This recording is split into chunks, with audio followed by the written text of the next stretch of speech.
Hello, it's time for that bombshell book review, and yes, I got the snazzy glasses on because this is a special occasion. And, those guys out there probably are not going to watch this book review because girls with glasses rarely get second glances. But anyway, I have got the book Summer Nights by Susan Mallery. And if my work mom's watching, she's pretty proud of me right now because I'm using her bookmark she gave me. But look at how good this book is. That's how many pages I have to share with you. Now let's read what the description on the book says versus what I want to share with you. New York Times bestseller author Susan Mallery offers the newest fool's gold story that proves that wild hearts cannot be tamed. Horse whisperer Shane Stryker is done with passion. This time around, he's determined to meet someone who will be content with the quiet life of a rancher's wife. And the fiery, pint-sized redhead who dazzles him at the local bar definitely does not fit that bill. Small-town librarian Annabelle Weiss has always seen herself as more of a sweetheart than a siren, so she can't understand why Shane keeps pushing her away. Shane has formed the totally wrong impression of her, but only he can help her with a special event for the next Fool's Gold Festival. And maybe that while he's at it, she can convince him to teach her a few things about kissing on hot summer nights, to some lessons a girl shouldn't learn from reading a book. And obviously, it was a very good book. It gets a 20. Shane, we start off with him. He's went through a bad divorce. He does not want to do love again. And he wants a librarian type person, but he gets the wrong impression based on what he sees. And he doesn't really ask too many questions until we get further in the book and they get this relationship kind of going. So, like I said, he wants a librarian, which is very quiet and shy. And he thinks something that she's definitely not. On page 27, why couldn't she have been the cardigan-wearing, boring, stereotypical librarian he'd been expecting? Or maybe librarians weren't like that at all. Maybe they were wild like Annabelle, and the cardigan thing was just a giant joke they played on a world too, self-involved to see the truth. Either way, he was lost. Lost in a pair of green eyes and a sexy smile that hit him like a fist to the gut. Only it wasn't a fist, and that parts of him weren't responding, weren't exactly his gut. So that's the first paperclip. We're going to move on to the next paperclip, which is page 33. I'm ready for a good man, she admitted. She thought about her post-bar dancing revelation. When Shane first sees Annabelle, the wrong impression he gets is that he sees this fiery redhead dancing on the bar, but yet she was telling her friends about this upcoming dance of that should be performed on the back of a horse, and just showing them that the dance and he got the wrong impression by seeing her dance on the bar. One who wants me for me, not someone who wants to change me. I haven't been lucky to find him yet. Luck can change, her friend said. I hope so. We move on. I'm hoping that we can get through this pretty quickly.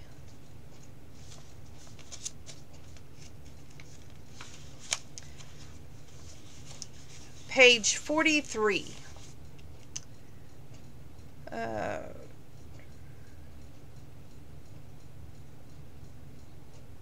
She didn't know much about horses, but that didn't seem like a good sign.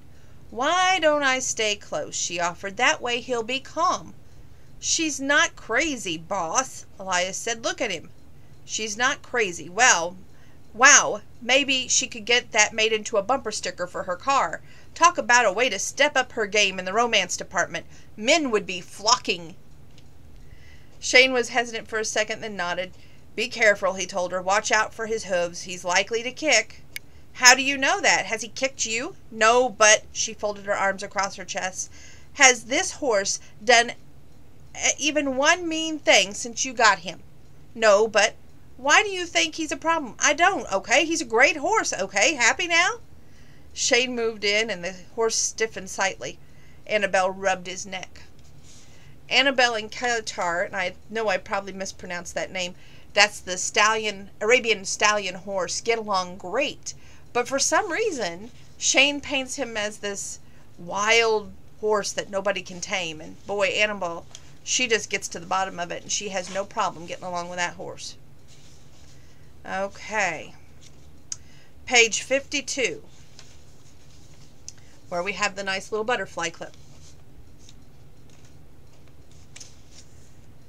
She knew that when it came to men, she had the word disaster tattooed on her forehead. She was always trying to be whatever the man in question wanted. She had to learn to be herself. Could she do that? Could she let Shane see who she was and take things from there? If only he wasn't so appealing, she thought truthfully, because honestly, thinking about the very yummy Shane and his powerful chest, long legs, and surprisingly large hands made her want to figure out exactly what he found most appealing and be all that, which would only get her into trouble. We move on. Page 57.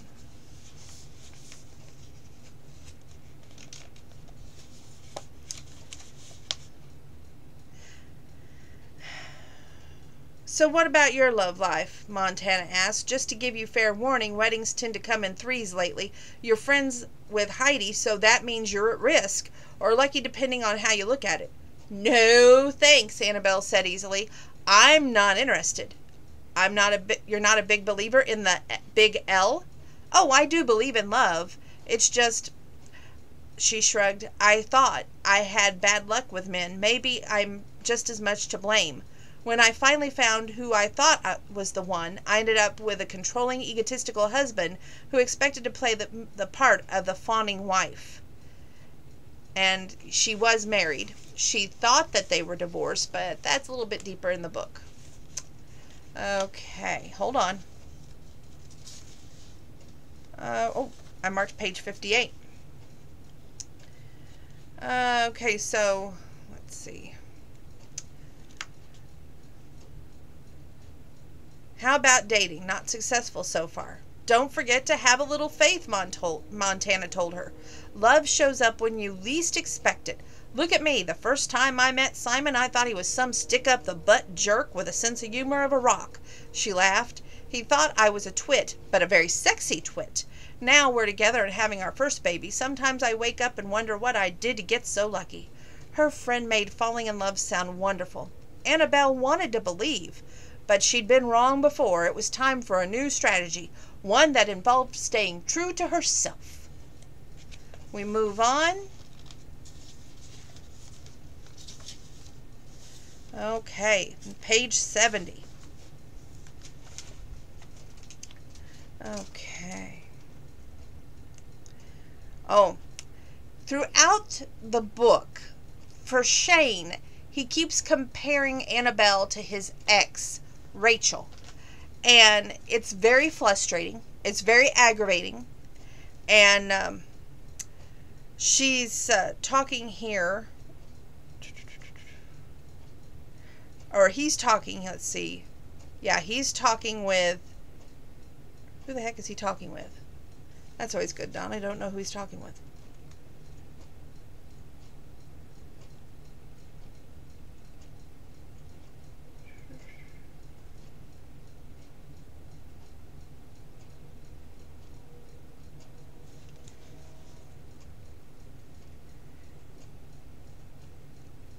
We were talking about Rachel. Great first date material. We're not dating. Good. Last I heard, you weren't that stupid around women. Shane let himself out of Priscilla's enclosure. That's the elephant that his mom owns. He reminded himself he didn't want to fight with his brother. although at that moment he couldn't figure out why not. She asked what Rachel was like, and I said she reminded me of her. Rafe stared at him in disbelief. You ranted about Rachel, he began. I didn't rant. You always ran about her. You went on and on how bad she was, and then told Annabelle she was just like her. Shane thought longingly of the coffee that he hadn't had yet. Not just like her. Close enough, Rafe swore under his breath. I don't like Heidi being upset. I'll apologize. To Annabelle? Shane nodded. Maybe it wouldn't be an issue. Maybe Annabelle wouldn't avoid him now. She's nothing like Rachel, Rafe told him. Rachel was a witch. Annabelle's nice. Not in personality, Shane said quickly. I didn't mean it. It's more. Rafe waited, but Shane just shook his head. No way he was going to confess that he needed to possess what was just powerful as it had been his ex-wife. The difference was he enjoyed spending time with Annabelle. She's dangerous, he said at last. What? She's a librarian. Have you seen her? Sure, short with a red hair. So what? So what? She was the temptation incarnate. The librarian thing is just a cover. Rafe groaned. Oh, you're in trouble. Just fix it. I don't want to have to hear about what a jerk you are from Heidi. Shane nodded. I'll take care of it. If only he could figure exactly out how. Okay, we move on. Let's see. Page 76. The ceremony at this festival, and she's going to dance on the back of a horse. So it's Shane's job to teach her how to ride a horse, dance on the back of the horse, and have the horse dance. But then there's to be a male sacrifice. Now it's kind of funny, so let me get to this here. The ceremony also includes a male sacrifice. I'm supposed to cut the heart out of the guy. And she patted the shoulder of the horse. Not for real, of course, just pretend. Good to know. I haven't had any volunteers. Are you surprised? He talked her through a series of turns, then whistled the horse into a trot. The bouncing of her entire body on the bare back wasn't pleasant, but she survived. Had enough? Shane asked a half an hour later. I think my insides have turned into milkshake. Annabelle pressed her hand to her stomach, but Caratar was great. I told you he was friendly. So we're going to go on.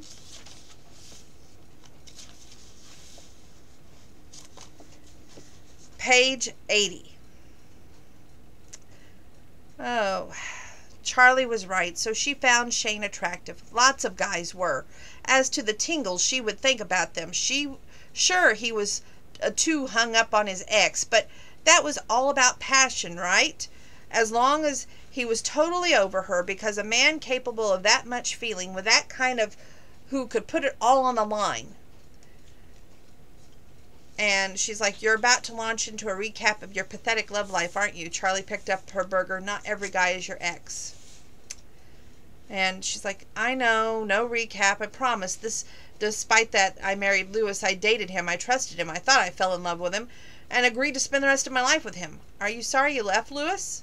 No, of course not. And so we move on.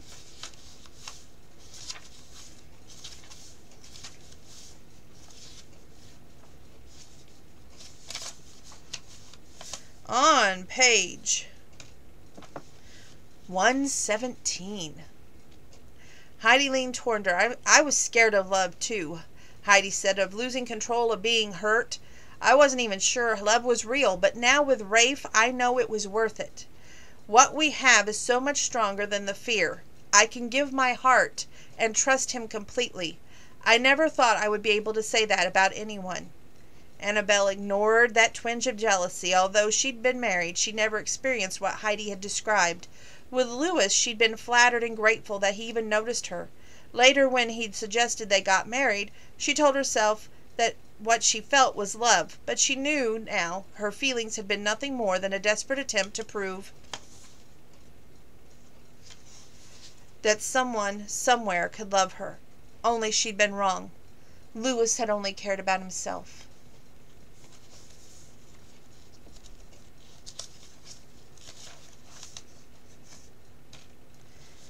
Page 129.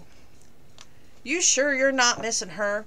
His dark gaze settled on his face. I took Rachel back too many times already. The first couple of times I told her no, it nearly killed me. Now it's easy. Talking about her reminds me that men do stupid things for a woman. She wanted to point out that not every woman was wild and unfaithful. She wasn't. She was looking for permanent and meaningful.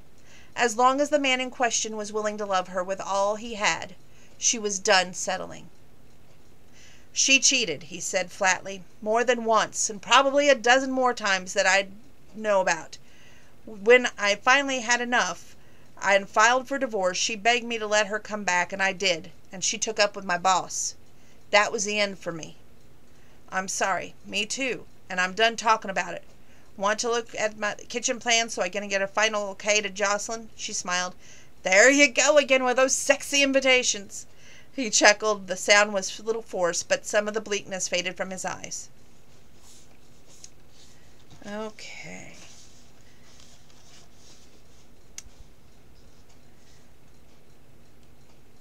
As she followed him to the barn, she thought about Rachel and how she'd taught Shane not to trust, which meant he wouldn't like the feeling of being out of control, not sexually and certainly not emotionally. She figured he was attracted to her. He wouldn't have kissed her otherwise. But he didn't have any faith, not in her or himself. He learned to be careful, maybe even to keep his heart out of reach. She wanted messy, and he wanted safe. An intelligent woman would keep things friendly and nothing more. Everyone claimed the horse was dangerous, but the truth was Shane could do a whole lot more damage. Broken bones would heal. Broken hearts could be scarred forever. We move on.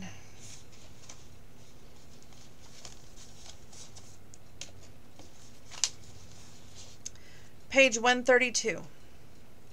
I'd like us to be, but you don't trust me because I remind you of Rachel. He held in a groan. It's not that simple. It should be. I'm not a bad person. I'm nothing like your ex-wife. How do you know? You never met her. He held up both hands. You know what I mean. I know you're a good guy, and she let you go. My first husband was a jerk. It took me a while to figure that out. If he'd been a good guy, I'd still been with him.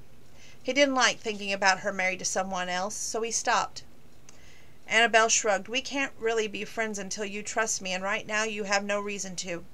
Yes, your horse is in love with me, but I don't think you see him as much of a character reference.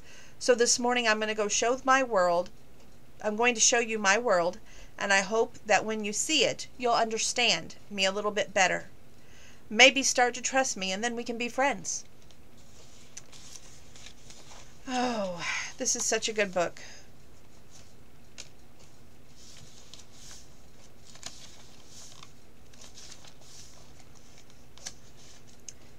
Page 145. He would be an easy guy to fall for, she admitted. Is it that bad? Montana asked. I don't know. He has issues, but then so do I. Love is worth the risk. So speaks the woman who has it all. That's one of her good friends. Page 149. I honestly don't know why I marked page 149. So we're going to skip that one.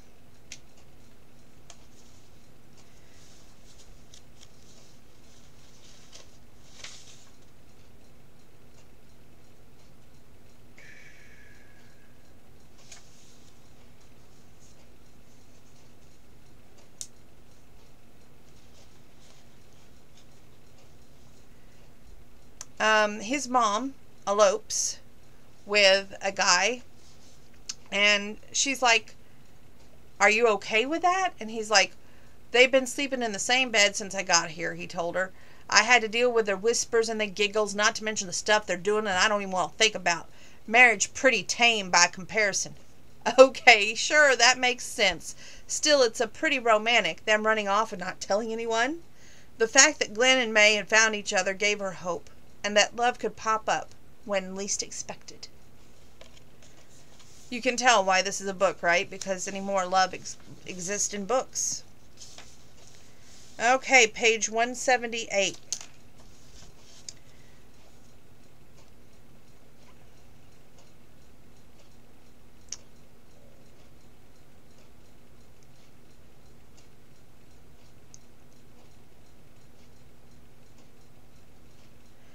Okay. The whole town turns against him because Annabelle and Shane give in to their desires, if you will. And then he messes things up by saying he's got her out of his system and just leaves. So the whole town, like, turns against him, which, yes, in a book, that's possible in a small town. I don't know if that's possible per se, but he goes to set the record straight with Annabelle. I wanted you from the first second I saw you, he told her. Night before last when I came over and you let me come in, I needed you more than I needed air. Afterward, I thought I would be free of you. That's what I meant, that we could go back to being friends. Oh, sure, because I want to be friends with someone who assumes that sleeping with me is a once-in-a-lifetime cure. He fell back in the chair. I'm saying this all wrong again, aren't I? Pretty much. But she was beginning to understand his twisted male logic. Unfortunately, it confirmed everything that she'd been afraid of. She wanted love with all of its complications, and Shane wanted safe. Not a good combination. We move on.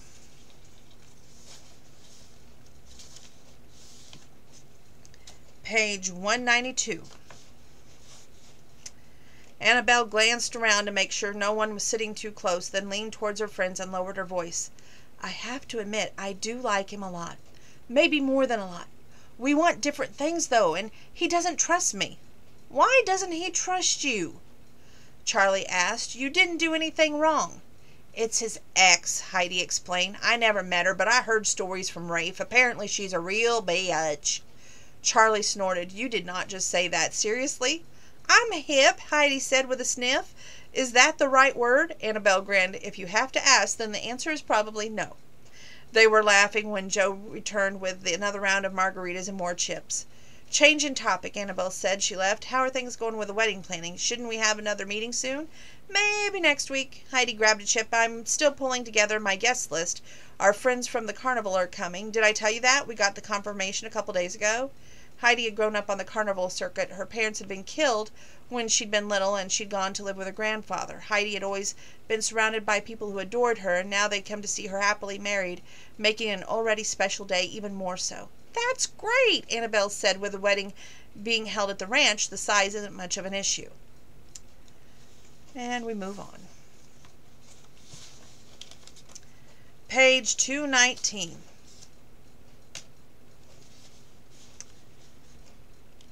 This is the guys. They're all got together to go hang out. So one of the guys is a teacher, and I like his response, the guy's response when he says,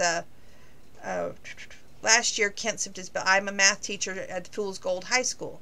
No way, seriously? Yep, Kent chuckled. I never expected it to happen, but in college I really enjoyed math. The summer between my sophomore and junior year, I worked at an academic camp for middle school kids in Colorado. That was it for me. When I came back to college that fall, I changed my major got my credentials, and now I'm a math teacher. Sounds like you enjoy your work. Oh, I do. I teach a range of classes, including the advanced students studying calculus and the kids who can barely add. Both are satisfying in different ways. Not just the smart kids? This is the part I marked. He shrugged. The smart kids are probably going to do well regardless of who's running the class. The ones who are having trouble need me. When I can take a kid who hates math and get him or her to understand a few principles, they light up. Suddenly they realize they can be good at something difficult. It's not that they're dumber than everyone else. It's that no one took the time to help them. With the fundamentals in place, the world just opens up.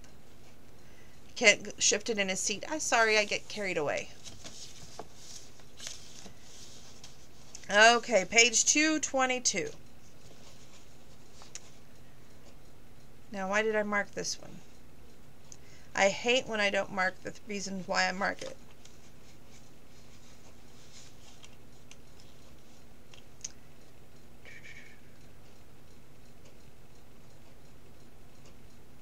We're going to skip it because I don't know why I marked it.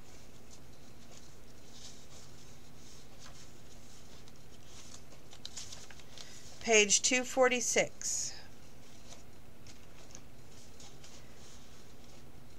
We're good together, he insisted. Don't you remember? What she remembered was never feeling good enough for him. That his words could be cruel. You wanted me to be like a china doll, she said slowly. Something to occupy you when you had time. Something to show off. No, that's not true. I might have been a little demanding, but as I said, I'm different now. I've learned how to be more of a partner. There must be things you miss. She stood. Louis, I appreciate you letting me know about the paperwork on the divorce. It's final now, and we both can move on. It's for the best. He rose. You're simply going to walk away just like that without trying at all? It wasn't in her nature to be cruel. She would go out of her way not to hurt his feelings, but he was starting to bug her. She drew in a breath. This entire conversation is an example of why I left, she said, quietly, knowing that getting angry wouldn't accomplish anything. I've told you what I want, what is important to me, and you aren't interested. You're pushing back without consideration for anyone but yourself. When you don't like what I say, you tell me I'm wrong, and then you try to make me feel guilty. I'm not wrong, and I won't take responsibility for how you feel now. We're divorced. I'm not proud of that, but I accept it. I moved on, and you need to do the same. She braced herself for the explosion, and Louis didn't like being told he was at fault, and he rarely reacted when that happened. But instead of getting angry, Louis seemed to shrink a little. I see. It's truly over. Yes. He stared at her, then slowly went towards the car. Goodbye, Annabelle. Goodbye. You'll regret this, you know. Regret losing me? She pressed her lips together and waited until he left. She walked to the window and watched him drive away. With a little luck, he would leave the town and she wouldn't see him again. When they first met, she had been so sure that he would be the one to rescue her. Since then, she learned the only person who could take on that job was herself. She had learned the painful lesson in weeks after she left him, and when she'd been alone and scared and emotionally broken. Time and hard work had healed her. Now she was ready for a real relationship between equals. Someone who loved her as much as, she smiled. Someone who adored her with the same devotion as Kayatar without being a horse. She wanted that to be Shane. He was smart, funny, sensible, calm. His biggest flaw was his comparing her to his ex-wife. She knew she wasn't anything like her, but she wasn't the one who needed convincing. Until he saw the difference, she would have to be careful about protecting her heart because she was determined not to make a mistake again. This time when she gave her heart, it was going to be forever. We move on.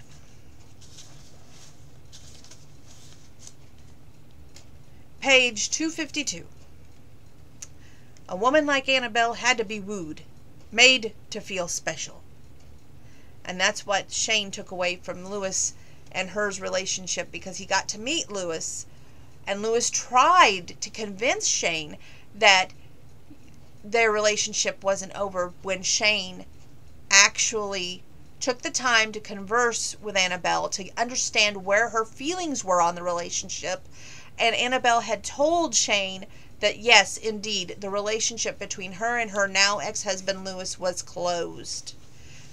Because, see, the paperwork had not been filed properly. That's why Louis showed back up. And Louis tried to get Annabelle back, but it was way over between Annabelle and Louis. Page 276. Not just about the horses, but also about Shane. He was wary of her, slow to trust, but she could live with that flaw because he was worth it. He was. She glanced up at him and she knew she was in danger. A man like him was difficult to resist, difficult not to care about, impossible not to love. But until he fully believed in her, until he saw who she really was, she would have to be careful. Hearts were fragile at best, and hers had already been broken once. We move on. Page 294. Annabelle reached out and squeezed her friend's hand. Sometimes the solutions were obvious. Impossible, but obvious. Charlie should get off her butt and go out there with a guy, and Annabelle, well, she was less sure what she should do. Trust Shane came to mind. Believe in him to find his way. Because Charlie had a point. From where she was sitting, falling in love sounded very, very nice. We move on. Page 311. As she got out, she wondered if Shane's reaction to her looking at Clay had been about her or about another example of dealing with his ex. Had she been a little too interested in Shane's brother? Because if she had been, this was more proof that Annabelle's uphill journey to prove that she was someone Shane could trust, that she would never betray him or trick him or hurt him. Easy enough to say, she thought, but much, much harder to prove. On page 325. Am I like that infamous Rachel? Clay's perfect mouth, which is Shane's brother, twisted. If you are, you need to get the hell out of my brother's life. He swore under his breath. Has she been around? Not that I know of. I'm sorry to bring her up. It just seems like a constant present in Shane's life. He's judging me by her. She leaned against the horse. The first time Shane saw me, I was dancing on a bar. I wasn't drunk, she explained, about the dance of the Happy Virgin. I was guess because of his ex, it made him wary. I want to know what she and I have in common. From what I've heard, almost nothing, Rachel. He rested his forearms against the top railing. Rachel lived big. She was always going and doing. Pretty enough, I suppose, but she always knew how to attract men. All men. He looked at her. Rachel wasn't happy unless every guy in the room wanted her. Annabelle swallowed, wondering if maybe she'd started down a path she didn't want to follow. I heard she cheated on Shane. She didn't just cheat. If a guy wasn't paying enough attention to her, she came on to him. She needed to be the center of attention in every situation. She claimed to love Shane, but I don't think she knew a clue of what love was. Annabelle bit down on her lower lip. Did she ever come on to you? Clay's look was hard. More than once. Rafe, too. We didn't know what to do. Did we tell him? Did we ignore it? We had no idea if he wanted to know or not. He tried to make the marriage work, but finally figured out it was a lost cause, so he left. She came after him. They got back together. It was a cycle that continued for a few months until he was finally done. She thought about her first marriage, about what had gone wrong. Lewis had a lot of culpability, but she'd been looking for more than any husband should have to provide. They were both at fault. It sounded like Shane had been trapped in a situation he would never win. Shane's biggest problem is that he's a man of his word, Clay told her. He wasn't willing to think the worst of his wife. I would have dumped her the first time she cheated. But he's loyal and didn't want to give up on marriage. He's a good guy. He is, which leaves me in an uncomfortable position of wondering if I should ask your intentions, he grinned. There's something I never thought I would say, but he's family, you know. She didn't know. She heard. She often seen the other families on a personal level. She always wanted to belong. She wanted it so much she pretended to see the characteristics in Lewis that just wasn't there. You sure you want to know? She asked. I can take it. She waited a second, letting the truth wash through her. She'd been avoiding it for a while now. But there was no escaping reality. I love him. Clay grinned. That's putting it on the line. Does he know? I haven't told him. Clay held up both hands. Don't think I'm going to do it. I didn't. That would be very strange coming from his brother.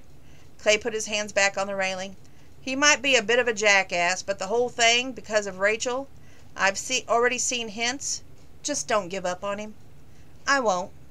Because she finally found where she belonged. Now all she had to do was convince Shane that she was worth a second chance. We move on.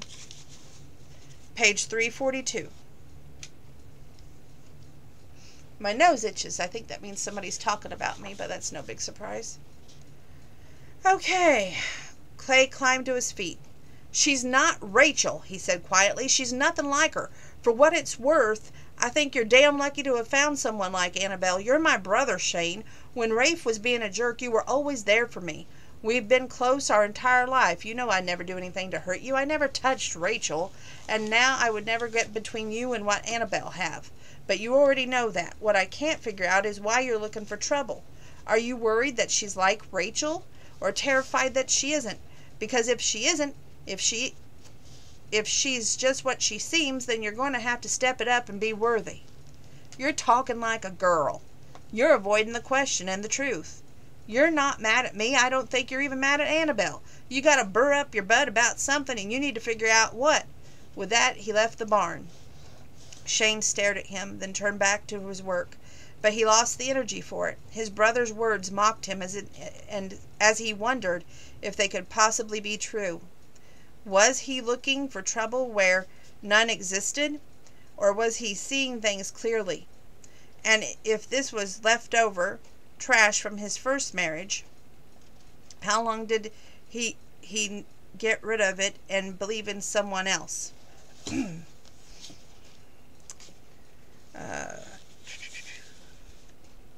Annabelle paced the length of the living room. I'm going to throw up, Charlie said. Is this drama, or are you serious? I don't know. She pressed a hand to her roiling stomach. She hadn't felt right since the wedding 2 days ago. She wanted to blame the champagne, but couldn't. Maybe it was hormones. She turned to the sofa, thinking she should sit. Then she realized she was too upset, and that walking back and forth helped. She looked at her friend. This is so bad. Really, really bad. He's just starting to trust me. Shane, Charlie said, in a tone indicated she was still playing catch-up. Annabelle reminded herself that she called the other woman and begged her to come over without telling her why. Explanations were required. She dropped to the ottoman in front of Charlie's chair. Shane was married before. I know that part. From what I've been hearing, she was pretty awful, wild and faithful. Shane isn't the kind of guy who gives up easily. His word matters, so he tried to make the marriage work, and she kept cheating, and then it was over. Nearly everyone deserves a second chance, Charlie said cautiously. Now he's done with her, so what's the problem? Sometimes he thinks I'm like her, that I'm wild and flighty, but you're not. I know, but the first time he saw me was after he moved back, and that night I did the dance of the Happy Virgin at Joe's bar. It painted a different picture. I can see that, but now he knows you. He trusts you. I was starting to I hope, but then Lewis showed up, and we weren't really divorced. Not your fault. Agreed, but it was awkward, and it seems like every time he starts to get close, something happens. Charlie stared at her, and something had happened again? I'm pregnant. Charlie's mouth dropped open. She closed it and swore. Seriously? We move on to page 349. You're still ticked, Rafe said when the girls were out of earshot. No, you are, I can tell. You're being an idiot. You didn't see what happened, Shane told him, feeling his temper rise. I heard about it. Clay agreed to be Annabelle's sacrifice for this dance, and they hugged. Shane kept telling himself that that was all there was to it, but he couldn't shake this feeling of being played for a fool. Something he'd felt all too often from his ex. If it was more, he began. Rafe cut him off with a shake of his head. Isn't the bookmobile important to Annabelle? Yes. Isn't that why she came to see you in the first place? To learn to ride and do this horse dance? Shane shoved his hands in his pocket and nodded. Didn't she tell you about the program and ask you to be the sacrifice, and didn't you refuse? Stop being logical. This isn't about that. No, it's about you being stupid. You're making more of this. The worst part is, deep inside you, you know that it's true. You're so busy worrying about Annabelle being like your ex-wife that you're pushing her away when she's done nothing wrong, but you'll never be free from your past until you learn to let it go. Rafe stared at him, and Shane turned away. Don't you think I know that? Apparently not. Based on how you're acting, Clay offered to help your girl. Your girl. You think he doesn't respect your relationship with Annabelle? You think that he would get in the way of that? Rafe paused as two more girls hurried down the stairs and ran up the second floor. Rafe lowered his voice. You're crazy about her, and you're blowing it. Do you think that you can do better? I don't want to do better. I want to be sure. Sometimes caring about someone requires taking a leap of faith. This is that time. Go talk to her. Let her know that you're going to need a little help getting through this. But you can if you have a little faith in her and maybe yourself. Shane thought about punching his brother, but knew Rafe wouldn't take it as well as Clay had. Plus, there was a chance Rafe might be right after all. Marriage suits you. Rafe grinned. Heidi suits me. You've been given a second chance, bro. Don't blow it. We move on. Page 361. He blows it. Just saying. You're having my baby. That's true, but one has nothing to do with the other. His mouth twisted. You're going to make me beg. I'm not going to make you do anything, Shane. Yes, I'm pregnant. Obviously, it's yours, but that's the only relevant information on the table. I'm sorry that Dr. Galloway was the one to tell you. I came out to the ranch this morning to tell you myself. You were gone, so I took the horse out. My plan was to tell you when you came back. This is what happened instead. She kept her gaze steady. Marriage is not on the table. His expression tightened. You're making this a game. I'm not. I'm telling you that I didn't deliberately get pregnant to trap you. I'm not that person. You're going to have this baby on your own? Yes, I can do that. I can do a lot of things. I'm very capable. And I just what? Walk away? You'll do what you want, she told him flatly. The baby is a long way off.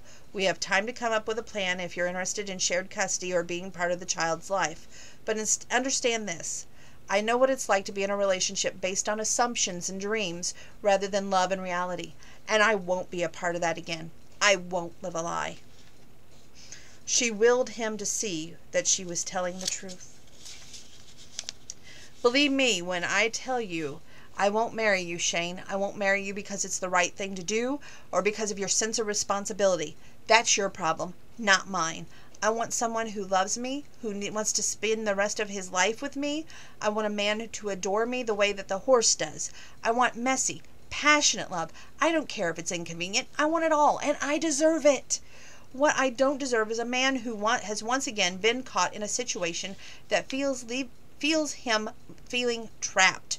Her throat tightened and her eyes began to burn. Tears were not far away, and she didn't want Shane to see her break down. She swallowed. You should go now. We're not done talking about this, he told her. You're wrong. About me and the situation, we are completely and totally done. On page 369. Oh, no, 370. She cares about you, Clay continued. We can all see it. What's stopping you, Rachel? How long are you going to let her keep winning? His brother's words sank in. Shane knew that he was right about everything. It was easier to worry about that Annabelle was like his ex-wife than to face the truth. That he'd fallen in love with her, and that scared the hell out of him. I've screwed everything up, Shane stared at his brother. What if I've lost her? You haven't lost her. You can't know that. Yes, I can. She obviously cares about you, although for the life of me, I can't figure out why. That's not going to change overnight, but you're going to have to figure out a way to convince her that you're worth a second chance. I haven't got a clue on that one. Shane thought about Annabelle and how she made him laugh, how he looked forward to being with her. He thought of all that he knew about her and what was most important to her. It wasn't a matter of convincing, he realized. Love wasn't about words. It was about actions. I know how, he said, but I'm going to need you to help. She couldn't stop thinking about Shane, which wasn't a surprise considering everything he said he wanted to talk, even though she kept telling herself that the only subject of interest was the baby. She wanted him to have meant something else, that maybe, finally, he'd figure out that she wasn't playing games with him, that she didn't want to, quote-unquote, win anything. Her only goal was to be with the man she loved and have him love her back. She would know now, more tomorrow, she thought, wishing that she had suggested that they had the conversation after the ceremony today. At least that would cut down the wait time. She slipped her feet into the sandals and left her house. The walk was the beginning of the parade route and was short. She waved at the people as they went around and pleased to find a large crowd already lingering in the streets. And we move on. Page 375, the last paperclip. The stairs were on her left. She started up, just wanting this all to be over. She had a few words to give, then she would pretend to cut the heart out of her sacrifice and call it a day. Only she realized that the loincloth-clad man wasn't Clay at all. It was Shane. He led spread eagle on a bed of hay. His face had been painted like a male prisoner who would have been 100 years ago. his wrists and ankles wrapped in ropes as if he was bound, although he knew he wasn't. He had a chain of flowers around his neck. She climbed the second step, and then she stared at him. "What are you doing here?" she asked in a low voice, aware there was a microphone somewhere. He smiled. "If you're going to cut out anyone's heart, it's going to be mine." She heard someone murmur in the crowd. No doubt everyone was waiting for the big finish. "I'm not mad at you," she told him in a whisper. "I know." He sat up. "You're hurt. I hurt you, Annabelle, and I'm sorry." She glanced around, aware of several hundred people watching them. "It's okay. We can talk about it later." "I think we should talk about it right now." One corner of his mouth twitched. "Then you can cut out my heart, Shane." He shook his head. "No, me first." He scrambled to his feet. "I know you're nothing like my ex-wife. I know that you're good, kind, and caring and loyal. I like everything about you, Annabelle Weiss. More than that, I love you, and I'm sorry that it took me so long to figure that out. But I did, and I'm standing here to say that I love you. I want to spend the rest of my life with you and our baby." She heard the hum of conversation, but all that mattered was she was staring into Shane's eyes and seeing the truth of his words in his beautiful eyes. The pain inside of her had faded only until happiness was left. Happiness in the promises of all that could be. "You're telling me this now? Here?" "Sure, the festival is important to you, and you're important to me. I figured you would appreciate a big finish." He cupped her face in his hands. "Marry me, not just because it's the right thing or because of the baby, because you love me." "I do love you," she whispered. "Good, because I want to spend the rest of my life taking care of you, supporting you, being your partner and husband. I have my flaws, and I'll work on them, but once I commit, I don't give up easily." Tears filled her eyes, tears of joy and promise. "I'll marry you," she promised and murmured. A cheer went up from the crowd. Confused, she started to turn before she could, and the horse leaned in and nudged her from behind. She fell into Shane's arms. He caught her and kissed her. There was another cheer and yells that they should all be invited to the wedding. Annabelle got lost in Shane's kiss for a second, drew back and looked around. "I forgot about the microphone." "I didn't." He kissed her again and then grinned. "I wanted to prove to you that I meant what I said. Now we all have witnesses, and if I don't treat you right, the whole town will have my butt. That should make you happy." Oh, my land. Susan Mallery, what a hit you have on your hands. This book right here gets a 20. It was a roller coaster of joy, happiness, laughter, and tears. And it just touched my heart so greatly. It gets a 20 on a 1 to 10 scale. 1 being don't read it, 10 being outstanding, 20. That's how good this book is. I suggest if you find this in your library, or if you find it at a bookstore, purchase it, buy it. You won't regret it. It's a wonderful romance. Must read.